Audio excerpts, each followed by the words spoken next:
untuk berkarya. Rasa itu kan logika jadi penting. Jadi logika itu kemudian pentingnya memverifikasi rasa. Lalu juga bagaimana cara mengungkapkan itu juga bisa dipahami sesuai dengan fakta-fakta dan kenyataan yang ada. Nah, jadi teman-teman sekalian, fungsi akal, fungsi rasa di dalam kebudayaan itu penting, ya. Tapi sebetulnya juga harus dilengkapi dengan ketajaman rasa. Karena akal semata-mata akal itu bisa menjadi budaknya. Ini ya, juga dalam bahasa serat basic itu bisa jadi budaknya. Challenge itu juga menggunakan akal.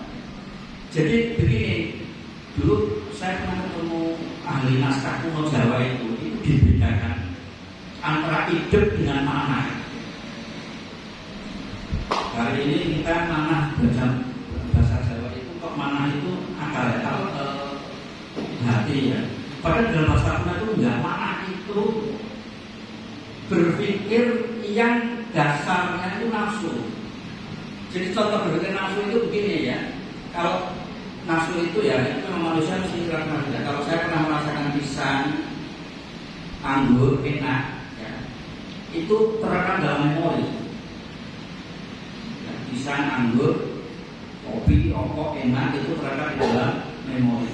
Nah, di dalam memori catatan dalam hati kita itu catatan hidup. Nah, catatan hidup ini akan selalu minta dipenuhi lagi.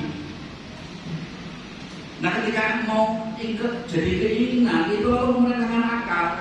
Akal itu kan diperintah oleh keinginan untuk supaya memikirkan bagaimana caranya keinginan ini dipenuhi. Nah, ini mana? Jadi akal yang bekerjanya karena memenuhi keinginan supaya keinginan itu terwujud. Kalau dalam bahasa filsafat ini mungkin disebut akal instrumental. Atau dalam bahasa agama itu akal amal. Tapi ada akal yang berhidup itu akal budi. Akal yang disinari cahaya budi. Jadi dan dari di sini sebetulnya asal usul kata kebudayaan itu dari budi. Nah, budi ini ya, akal budi itu ya, itu maknanya cahaya. Cahaya yang menyinari jiwa. Nah, cahaya ini yang kemudian menarik jiwa kita untuk menjadi bersih. Ya. Cahaya ini yang kemudian mengajak jiwa kita itu untuk mendekat kepada Tuhan. Cahaya budi ini yang mengajak jiwa kita untuk baik kepada sesama. Dan cahaya budi ini yang mengajak perilaku kita harmonis dengan alam hablum. Ini cahaya budi. Sehingga akal yang disinari budi inilah kemudian yang melahirkan kebudayaan.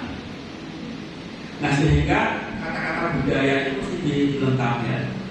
Kita hari ini nomenklatur ya, saya tidak tahu di dinas kebudayaan di Temanggung ya.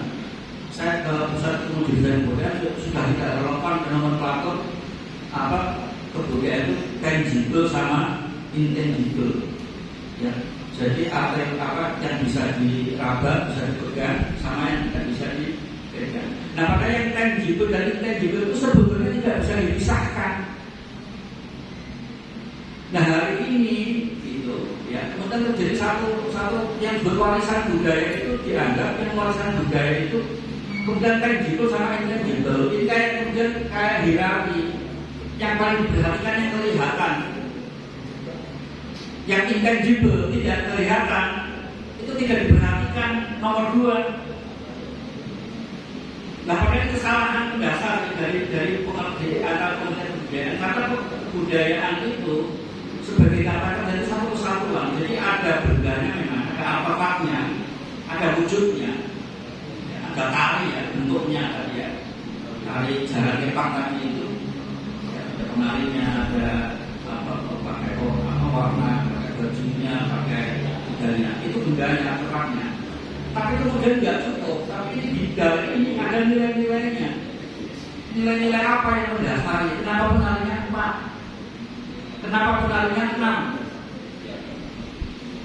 Kenapa gerakannya seperti itu? Ini gerakan penari semua semuanya manifestasi itu di dalamnya terkandung nilai. Kalau nggak ada nilai-nilai nggak bisa manifestasi. Nah, nilai-nilai kemudian satu lagi perilaku masyarakatnya. Jadi nilai-nilai itu juga dalam konteks perilaku keseluruhan masyarakat. Jadi ada perilaku, ada nilai-nilai dan ada benar.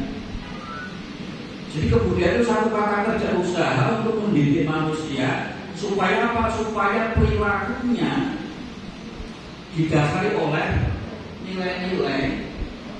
Ya, perilaku yang tidak nilai-nilai itu bisa dilihat, bisa dirasakan, ya, bisa dipegang dalam bentuk karya. Nah, ini satu kesatuan. Nah, kadang di mungkin dalam dunia pendidikan kita hari itu lebih besar.